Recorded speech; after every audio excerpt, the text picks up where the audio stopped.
आप सभी को ही पता है कि मैं तिरुपति लेके गया था अपनी इग्निस को, तो वो ट्रिप थी 4400 किलोमीटर्स राउंड ट्रिप थी। वो दोनों तरफ से घूम फिर कर मिलाकर 4400 मैंने कवर किया था।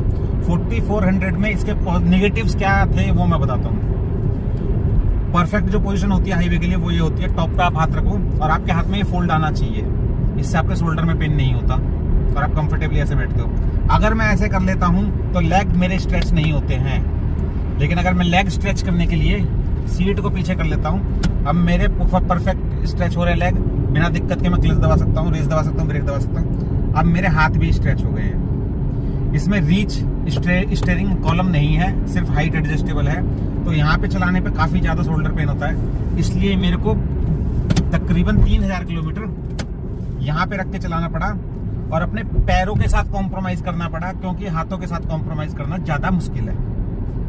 तो लॉन्ग ड्राइव पे इसकी ये जो एडजस्टमेंट है ये थोड़ा परेशान करती है। दूसरी चीज, ये जो सीट है इसमें शोल्डर सपोर्ट 0 है।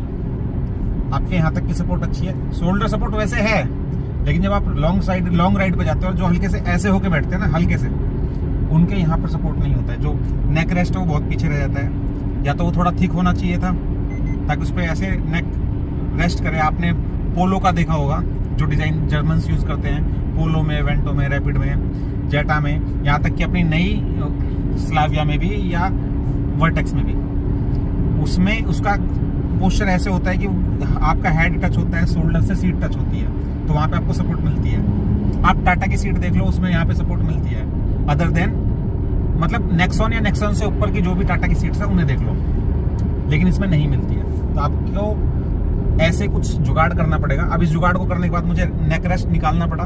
वो ज्यादा डेंजरस है, क्योंकि अगर मैं कहीं टक्कर मार देता हूँ या मेरे साथ कोई मिस हैपनिंग हो जाती है तो विप्लेस के कारण मेरी गर्दन टूट सकती है। लेकिन अगर ये रेस्ट नहीं करेगा मेरा एरिया ये वाला, तो मैं गाड़ी चला ही नहीं सकता हूँ। तो वहां पे भी मुझे कॉम्प्रोमाइज करना पड़ा आते टाइम।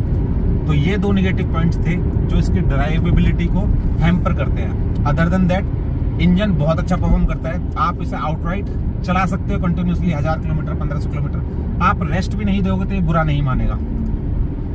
सिर्फ और सिर्फ एक कंडीशन है कि आपने अपनी गाड़ी को अच्छे से मेंटेन किया हो। ना ये हीट होगा, ना ओवर हीट होगा, ना कोई नखरे दिखाएगा। इसकी आवाज थोड़ी सी चेंज होगी, लेकिन परफॉर्मेंस बिल्कुल चेंज नहीं होगी। आप इसे कैसे भी चला लो, ना आपके पहिए निकल के भागेंगे, ना आपके सस्पेंशन भागेंगे, ना अलाइनमेंट भागेगा। एकदम जैसी थी वैसी इंटैक्ट रहेगी गाड़ी। तो सिर्फ अगर इन 2 पॉइंटों को छोड़ दिया जाए ड्राइवेबिलिटी के लिहाज से, तो बाकी सब ठीक है।